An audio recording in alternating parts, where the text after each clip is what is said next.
Hello everyone. So మనం already subject verb agreement spotting the ఎర్రర్స్లో మనం 2 రూల్స్ అనేది కంప్లీట్ చేసుకుందాము. సో ఈ సెషన్లో మనం 3rd రూల్ అనేది చూద్దాం. మనకు ఆల్రెడీ గుర్తుంది కదా, what is subject and what is verb. Subject verb అంటే యాక్షన్ చేస్తే దాని వర్బ్ అంటాము. సో యాక్షన్ ఎవరైతే చేస్తున్నారో వాళ్ళని సబ్జెక్ట్ అంటాము. ఓకే, సో సింగిల్ పర్సన్ ఉంటే దాన్ని సింగులర్ సబ్జెక్ట్ అంటాము. సో నెక్స్ట్ వర్బ్, అప్పుడు సింగిల్ సబ్జెక్ట్ దగ్గర యూజ్ చేసే వర్బ్ని సింగులర్ వర్బ్ అంటాము. అండ్ ప్లూరల్ అంటే ఎన్ నెంబర్ ఆఫ్ పీపుల్ ఉంటే వాళ్ళని మనం ప్లూరల్ సబ్జెక్ట్స్ అంటాము. సో అలాంటి దగ్గర మనము ప్లూరల్ వర్బ్ని యూజ్ చేస్తాము. సో ఇవి మన పాత క్లాసెస్లో చెప్పాను, నా ఫస్ట్ సెకండ్ వీడియోస్లో అవి చూడండి. ఓకే, ఈ సెషన్ ఈజీగా అర్థమవుతుంది. ఓకే, ఒకవేళ చూడకపోతే కొంచెం మీకు రిస్క్ అవ్వచ్చు అర్థం చేసుకోవడానికి. ఓకే, నేను ఆల్రెడీ 2 క్లాసెస్లో ఎక్స్ప్లెయిన్ చేశాను కాబట్టి. ఓకే, సో 3rd రూల్ ఏంటో చూద్దాం. Singular subject joined by or nor use a singular verb. Okay, so ఇక్కడ ఇంతకుముందు రూల్ 2లో మనం ఎక్కడైతే అండ్ యూజ్ చేస్తామో అక్కడ మనము ప్లూరల్ వర్బ్ అనేది రాయాలి అన్నాం. సో ఇక్కడ ఏమంటున్నారు, ఎక్కడైతే సింగులర్ సబ్జెక్ట్స్ ఆర్ నార్ అనేది జాయిన్ అయి ఉంటుంది అంటే లింక్ చేస్తున్నాయో అక్కడ మనం ఏం యూజ్ చేస్తాము, సింగులర్ వర్బ్ యూజ్ చేస్తాము అని అంటున్నారు. ఓకే, ఒకసారి చూడండి, ఎందుకు సింగులర్ వర్బ్ అంటే ఒక సెంటెన్స్ యూజ్ చేస్తున్నప్పుడు డిఫరెంట్ లైక్ ఒక సెంటెన్స్ని మనం ఆర్ నాట్తో జాయిన్ చేస్తున్నాం అంటే ఇద్దరు పీపుల్ని జాయిన్ చేస్తాం కదా. సో 2 సబ్జెక్ట్స్ అనేవి ఉంటాయి, మరి సింగులర్ సబ్జెక్ట్ ఎందుకు అయ్యింది ఇక్కడ? సింగులర్ సబ్జెక్ట్స్ అంటున్నాం మీరు, మళ్ళీ సింగులర్ సబ్జెక్ట్స్ ఎందుకు అయ్యాయి, మనం మళ్ళీ సింగులర్ వర్బ్ ఎందుకు యూజ్ చేయాలో మనం ఒకసారి చూద్దాం. ఓకే, ఎందుకు ఇక్కడ ఒక ఎగ్జాంపుల్ చూడండి. My mother or father is coming. My mother or father, ఇక్కడ మై మదర్ ఉంది, ఫాదర్ ఉన్నారు. ఓకే, ఇక్కడ 2 సబ్జెక్ట్స్ ఉన్నాయి, కానీ మనము 2 సబ్జెక్ట్స్ అంటే ప్లూరల్ కదా, మరి మేడం ప్లూరల్ కాబట్టి ప్లూరల్ వర్బ్ ఆర్ యూజ్ చేయాలి కదా, my mother or father are coming use చేయాలి కదా అని అనిపిస్తుంది. కానీ ఇక్కడ ఈజ్ యూజ్ చేసాం. ఎందుకు ఈజ్ యూజ్ చేసాం? మన రూలే అది కదా. It is joined by or nor singular subject అనేది సింగులర్ వర్బ్ అనేది వస్తుంది. ఎందుకు అంటే ఆర్ అంటున్నాము అంటే అక్కడ ఒకరే పర్సన్ వెళ్తున్నట్టు, అంతే కదా. Because you're talking only about one of the 2 people or things, not both at the same time, అంతే కదా. My mother or father is coming అన్నప్పుడు మా మమ్మీ లేకపోతే మా డాడీ అండ్ ఇద్దరు రావట్లేదు అక్కడ, మా మమ్మీ లేకపోతే డాడీ వస్తారు అని అంటున్నాం అంటే సింగిల్ పర్సన్ వస్తున్నారు కాబట్టి సింగులర్ సబ్జెక్ట్ అయినప్పుడు మనం ఏం యూజ్ చేస్తాం, సింగులర్ వర్బ్ యూజ్ చేస్తాం. ఓకే, ఇక్కడ సింగులర్ వర్బ్ ఏంటి, is is a singular verb. Okay, my mother or father అనేది ఇక్కడ సబ్జెక్ట్, ఈజ్ అనేది వర్బ్, సెంటెన్స్ ఏంటి, my mother or father is coming. Okay, next చూడండి, neither Sara nor Tina knows the answer. ఇక్కడ neither Sara or Tina. So ఇక్కడ Tina ఉన్నది and సారా ఇద్దరు ఉన్నారు. సో ఈ 2 సబ్జెక్ట్స్ కదా, ప్లూరల్ రావాలి కదా, కానీ ఇక్కడ నీదర్ సారా నాట్ టీనా అంటే ఈ పర్సన్ కాకపోతే ఈ పర్సన్ అన్నట్టే కదా, ఈదర్ ఆర్ యూజ్ చేస్తుంది. సో నార్ యూజ్ చేస్తున్నాం ఇక్కడ కాబట్టి ఇక్కడ ప్లూరల్ వర్బ్ అనేది వస్తుంది. ఓకే, ఒకవేళ అదే మనకి సింగులర్ సబ్జెక్ట్లో రావాలి అంటే ఎలా వస్తుంది, సారా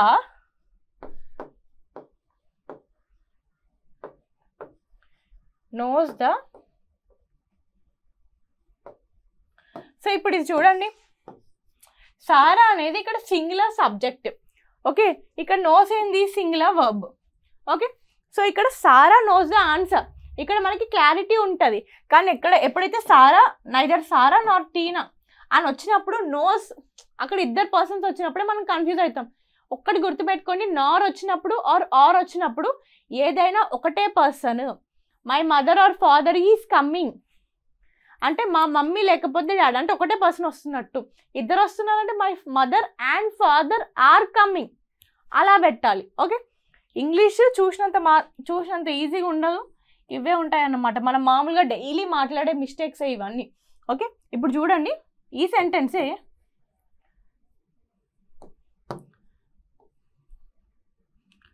my mom and dad are coming. So ఇక్కడ చూడండి ఈ సెంటెన్స్కి ఈ సెంటెన్స్కి ఏం డిఫరెన్స్ ఉంది? My mother or father is coming అన్నాం, ఎందుకంటే వాళ్ళిద్దరిలో ఒకరు రావచ్చు ఒకరు రాకపోవచ్చు. ఇద్దరు వస్తారు, ఒకవేళ ఇద్దరు వస్తున్నారంటే ఇట్లా యూస్ చేస్తాం. My mother and father are coming, వాళ్ళిద్దరు వస్తున్నారు, అండ్ వచ్చింది ఆర్ వచ్చింది. ఓకే, అది కథ. ఓకే, అర్థమైంది అనుకుంటా. ఈ ఆర్ నార్ వచ్చినప్పుడు it will be the singular verb. So sentence like exercises చేద్దాము. Neither the cat nor the dog dash hungry. Neither అంటే క్యాట్ డాగ్, అది కాదు ఇది కాదు, అప్పుడు ఏంటి సింగులర్ అవుతుంది, అదంతా సింగులర్ సబ్జెక్ట్ అవుతుంది, కాబట్టి ఈస్ అనేది వస్తుంది. Neither the cat nor the dog is hungry. Okay, next either Ravi or Rohan dash at fault. Either Ravi అంటే వీళ్ళిద్దరిలో ఈయన కాదు లేకపోతే ఈయన కాదు, అంతే కదా, ఆర్ యూస్ చేస్తున్నాం. సో ఇక్కడ కూడా ఏంది is. Either Ravi or Rohan is at fault.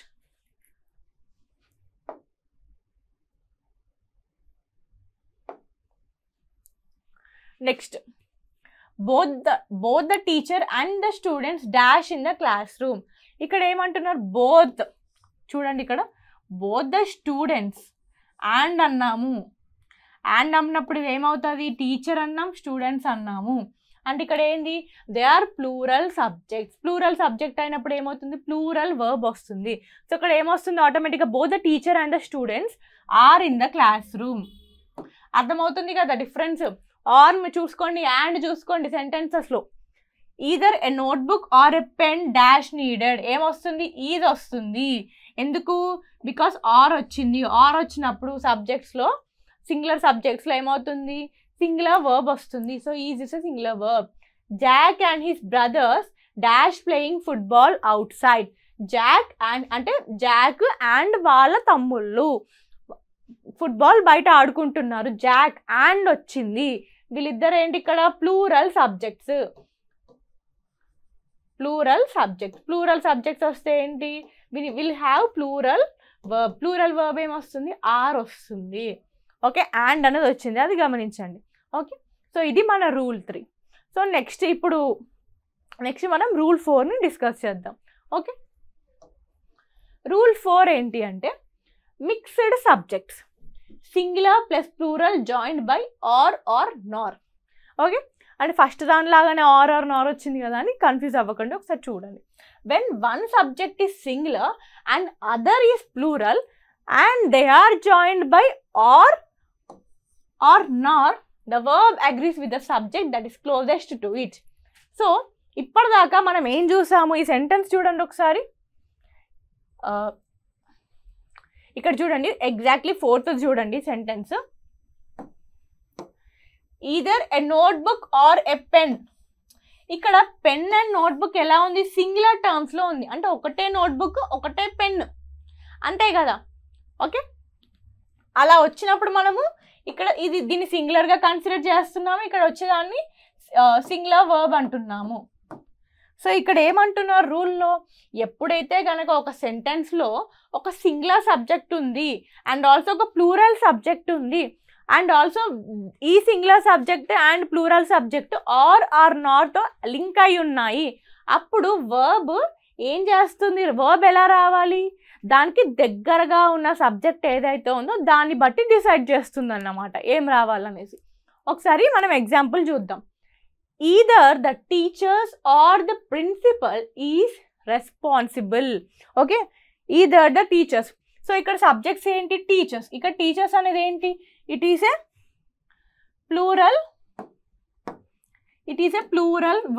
Plural subject.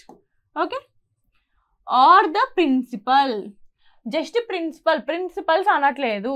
Okay, ఇక్కడ ఏంటి? Singular subject and it is joined by or.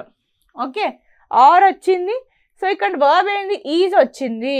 Okay, is వచ్చింది, దాని పక్కన ఏముంది? ఈజ్ పక్కన సింగులర్ వర్బ్ ఉంది. అబ్జర్వ్ చేస్తారా? సింగులర్ వర్బ్ ఉన్నప్పుడు మనకు పక్కన సింగులర్ సబ్జెక్ట్ ఉంది. సింగులర్ సబ్జెక్ట్ ఉన్నప్పుడు దాని పక్కన ఏమొస్తుంది, సింగులర్ వర్బ్ వస్తుంది. ఓకే, ఇక్కడ ఈజ్ సింగులర్ వర్బ్.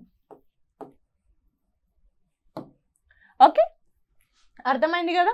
ఇప్పుడు నెక్స్ట్ చూడండి, ఈదర్ ద ప్రిన్సిపల్. ప్రిన్సిపల్ ఏంటి, సింగులర్ సబ్జెక్ట్ అంతే కదా, just one principal we're talking here. Or the teachers. Teachers ఏంటి, ప్లూరల్ సబ్జెక్ట్. సో టీచర్స్ అనేది ప్లూరల్ సబ్జెక్ట్ కాబట్టి వర్బ్ అనేది ఏమవుతుంది, it will the plural verb అయిపోతుంది. సో ఇక్కడ ఆర్ అనేది వస్తుంది. Either the principal or the teachers are responsible. చూడండి, ఇవి రెండు సేమ్ సెంటెన్సెస్, కానీ ఒక సబ్జెక్ట్ ముందు వచ్చింది, ఒక సబ్జెక్ట్ వెనుక రావడం వల్ల ఎంత డిఫరెన్స్ వచ్చిందో చూడండి. Either the teachers or the principal is responsible. ఇంకోటి చూడండి, either the principal or the teachers are responsible. Okay, అర్థమవుతుంది కదా ఎలా అవుతుంది ఇది అనేది. ఇక్కడ ఏమన్నారు, సింగులర్ ప్లూరల్ వచ్చినప్పుడు ఆర్ నాట్తో జాయిన్ అయినప్పుడు అదేమవుతుంది, వర్బ్ ఏమవుతుంది, దాని పక్కన ఉన్న వర్డ్కి స్ట్రిక్ అయిపోతుంది అన్నమాట. అంటే నా పక్కన ఎవరు కూర్చొని వాళ్ళే నా ఫ్రెండ్ అన్నట్టు. ఓకే, అర్థమైంది కదా. ఇది స్ట్రక్చర్. చూడండి, సింగులర్ ఆర్ ప్లూరల్ వచ్చినప్పుడు వర్బ్ ఏమవుతుంది, ఇక్కడ ప్లూరల్ ఉంది కాబట్టి verb matches the plural, second సబ్జెక్ట్కి వెళ్ళిపోద్ది. చూడండి, నెక్స్ట్ ప్లూరల్ ఆర్ సింగులర్, అప్పుడు వర్బ్ ఏమవుతుంది, సింగులర్కి అటాచ్ అయ్యింది, ఎందుకంటే సింగులర్ సెకండ్ వచ్చింది కాబట్టి ఇక్కడ నెక్స్ట్ వర్బ్ వస్తుంది కాబట్టి. ఓకే, నెక్స్ట్ ఇంకొన్ని ఎగ్జాంపుల్స్ చూద్దాం, మీకు ఇంకా ఈజీగా అర్థమవుతుంది. Either the teacher or the students are coming. Okay, ఇక్కడ ఆర్ అనేది ఏంటి, ఇక్కడ verb. What type of verb it is a plural verb, అంతే కదా. దాని పక్కన ఉన్న సబ్జెక్ట్ ఏంటి, స్టూడెంట్స్. స్టూడెంట్స్ ఎలా ఉంది, ఎస్ అనేది యాడ్ అయింది, ఇది ప్లూరల్ సబ్జెక్ట్. ఓకే, ఇది ప్లూరల్ సబ్జెక్ట్. టీచర్స్ అనేది ఏంటి, teachers is a singular subject. A singular subject and a plural subject joined by or will become, అక్కడ ఏమవుతుంది, verb will be the closest A subject ఉందో ఆ దానికి స్టిక్ అయిపోతుంది. ఇది ఇప్పుడు దీని ఫ్రెండ్ ఎవరు, ప్లూరల్ సబ్జెక్ట్ కాబట్టి ఇది ఏమవుతుంది, ప్లూరల్ వర్బ్ అవుతుంది. ఆర్ వచ్చేసింది చూడండి, స్టూడెంట్స్ ఇక్కడ మనకి ప్లూరల్, సో వర్బ్ ఆర్ వచ్చింది. ఓకే, నెక్స్ట్ చూడండి, either the students or the teacher is coming. తారుమారు చేసాం అన్నమాట. ఇప్పుడు ఇక్కడ ఏమవుతుంది, టీచర్ అయింది సింగులర్ సబ్జెక్ట్ కదా, so is is a singular verb. Okay, teacher is singular, is. Next, neither the cat nor the dogs are making noise. See, dogs, what are dogs again?